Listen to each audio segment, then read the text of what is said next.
Hey, welcome back to another YouTube tutorial. In this video, we are going to learn on how to set a password on your Windows computer. To do that, what you have to do is just follow these steps. The first thing that you have to do is go into Control Panel. The Control Panel on my computer is available this way. You can search it in here as well. Just go into the Control Panel. Once you reach down to Control Panel, make sure to look for the option called User Accounts. You want to go into User Accounts. In here, you want to click further into User Accounts. Once you click on user accounts, you want to click an option called manage another account. You want to click on manage another account.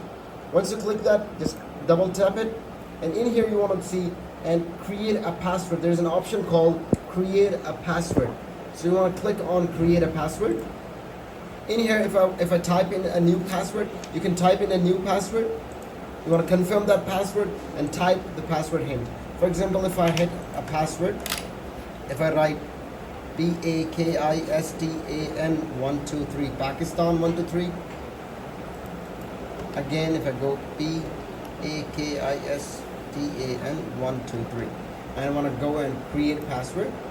This way, the password has been created, and if I go back to confirm it, I can put the computer into sleep, and if I bring it back,